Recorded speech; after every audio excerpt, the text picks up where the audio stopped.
I have a question for you. What kind of person willingly walks towards torture and death for their faith? Maybe a fearless missionary who dedicated their life completely to God. Maybe a great theologian who understands truth so deeply that they would be willing to die for it.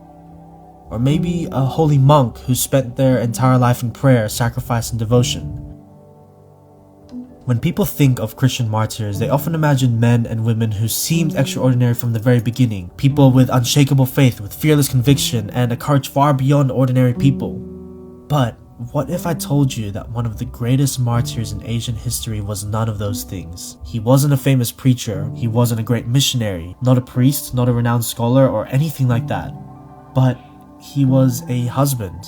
A man with a wife and children, a family, who had an ordinary job and an ordinary life in an ordinary town, an ordinary man who fled death, only to embrace it again for Christ. A man from the humble nation of the Philippines, a man named Lorenzo Ruiz, the first saint of the Philippines.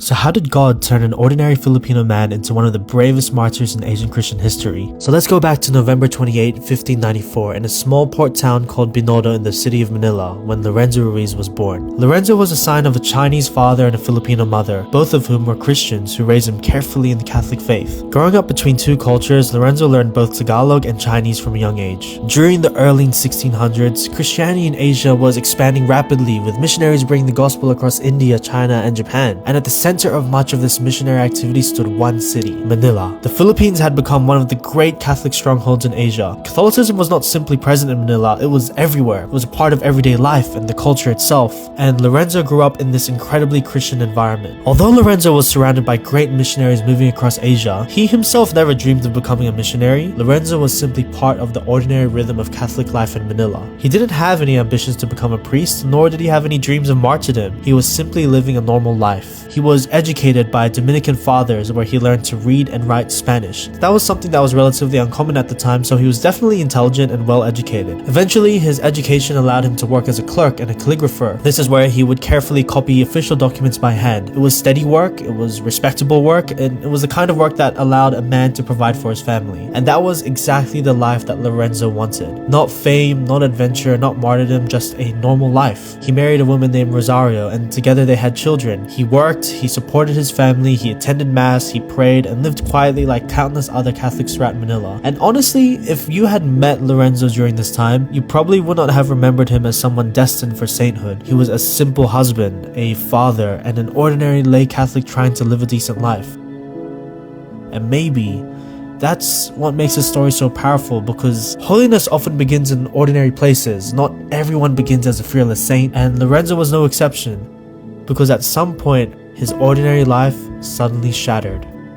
It was around the year 1636 that Lorenzo became caught up in a serious accusation involving the death of a Spaniard. The details remain unclear even to historians today. We do not know exactly what happened or whether Lorenzo himself was truly guilty, but whatever the truth may have been, one thing is certain: Lorenzo was terrified.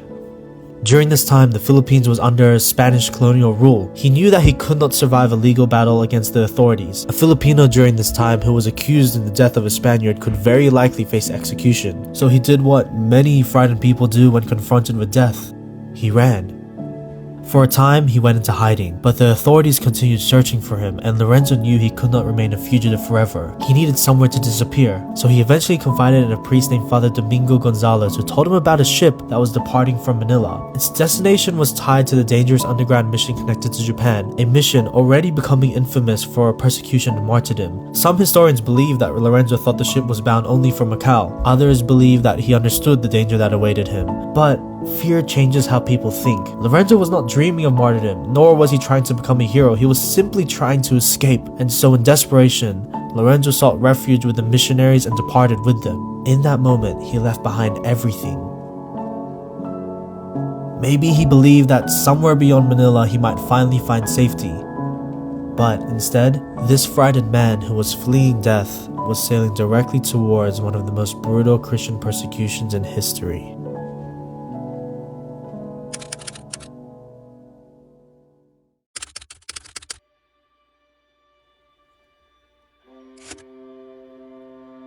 The voyage from the Philippines to Japan was long, violent, and uncertain. Storms barred the ship as it crossed the seas, and Lorenzo spent much of the journey afraid. When he finally arrived in Japan, the atmosphere felt completely different from Manila. Back home, churches stood openly along the streets, bells rang daily for mass, priests would preach publicly, crosses and religious images could be seen everywhere, but in Japan it was different. By this time, Christianity here had been outlawed by the government, and as Lorenzo traveled with the missionaries through the villages and the hidden Christian communities, began to see the scars left behind by persecution. Churches had long been destroyed, Christians worshipped in secret, the places where believers had suffered and died were still remembered in fearful whispers, and when Lorenzo encountered the Japanese Christians, they prayed quietly and cautiously. Meetings were held in secret homes that looked ordinary from the outside, yet sometimes concealed crucifixes, rosaries, or sacred images hidden beneath floorboards or behind walls. The missionaries traveling with Lorenzo avoided drawing attention to themselves. The authorities were constantly searching for hidden Christians and foreign priests. This was not a country where Christianity simply was unpopular. This was a place where people were dying for their faith. This must have unsettled him deeply, because there is something deeply confronting about witnessing courage when you yourself feel weak. Part of him may have wanted to leave immediately, part of him may have regretted ever boarding that ship at all, but before he could fully process any of these thoughts, everything collapsed around him. The authorities discovered the group and arrested them. All of a sudden, the fear that Lorenzo had tried so desperately to escape found him once again. What happened next was not a single moment of suffering, but a slow unfolding of fear, pressure, and pain designed to break the human will. Lorenzo and the other Christians were brought in for questioning. They asked them where they were from, who sent them, and Lorenzo answered their questions. They told the Christians that they would be free to go as long as they denied Christ, to say that the faith that they had followed, the God that they had worshipped, was false. But if they didn't deny their faith, that would mean that they would face torture and death. Lorenzo was reminded that he had a family, that he had children waiting for him someplace across the sea in the Philippines, that he could live, return home, and disappear quietly back into ordinary life. So one would expect that Lorenzo would give in immediately, that fear would overwhelm him and he would choose survival over suffering. But something unexpected happened. Though Lorenzo was afraid, for some reason, he refused. He didn't deny Christ. And so, the torture began.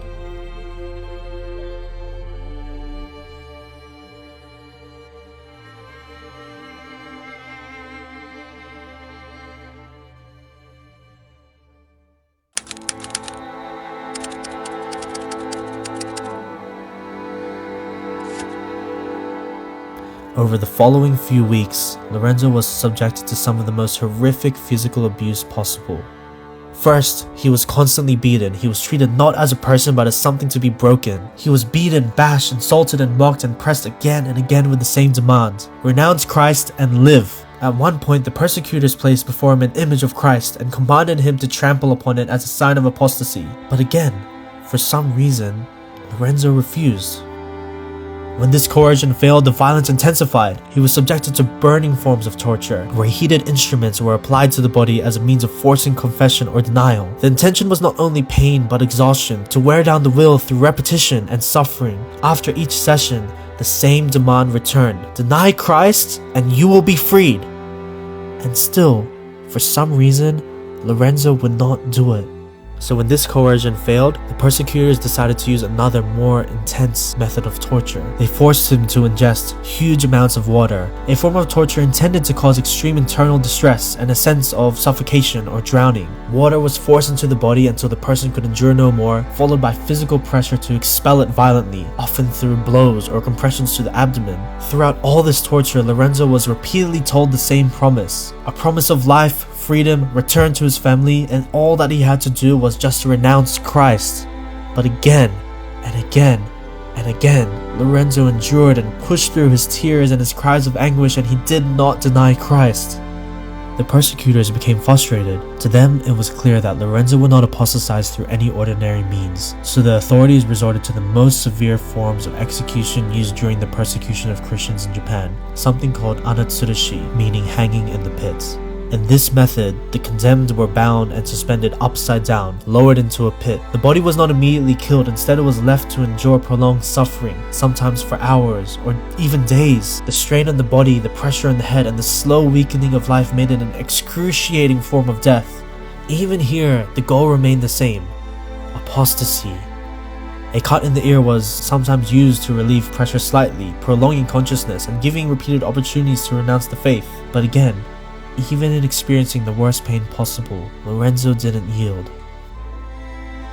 What happened to this man? The man who had run away from suffering, the man who ran away from death, somehow was now able to endure persecution, to endure torture. Lorenzo wasn't a man trained for martyrdom. He didn't train to endure suffering. He was simply a husband, a father, an ordinary person. And yet, in those moments of his suffering, where his human strength collapsed, something else seemed to sustain him, something beyond him, something more powerful than will. That, my dear friends, was the grace of God. As St. Paul writes, "My grace is sufficient for you, for my power is made perfect in weakness." And so, Lorenzo was left hanging in the pit, hanging between life and death. He was near the end and close to death, so the authorities approached him and offered him one last chance, one final temptation. They reminded him of everything he had lost: his family in the Philippines, the life he had once had, the ordinary world he had left behind. They offered him again freedom, only if he would just abandon his faith. Lorenzo's heart was heavy. His body was battered, bruised, and bleeding. He dreamed of his wife, his children, everything he had lost. The man who was once consumed by fear looked fear in the eye and with resolve made his last proclamation of faith. "I am a Catholic, and I wholeheartedly accept death for God. Had I 1,000 lives, all these to him shall I offer." These last words were not the words of a man who no longer felt fear or pain. They are the words of a man in whom love had become stronger than fear. And so, after all the pain, after all the suffering, Lorenzo finally died. He died not in a battlefield, not in a triumph as the world would understand it, but in silence and in fidelity. Lorenzo died as a witness. Lorenzo died as a martyr.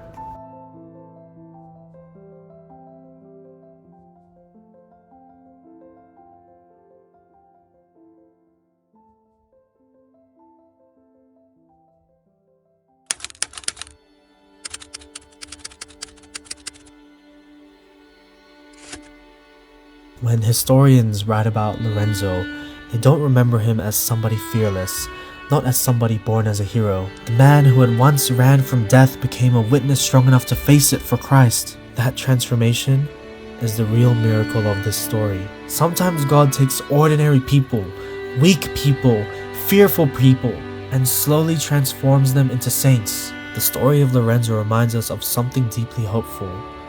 Courage is not the absence of fear.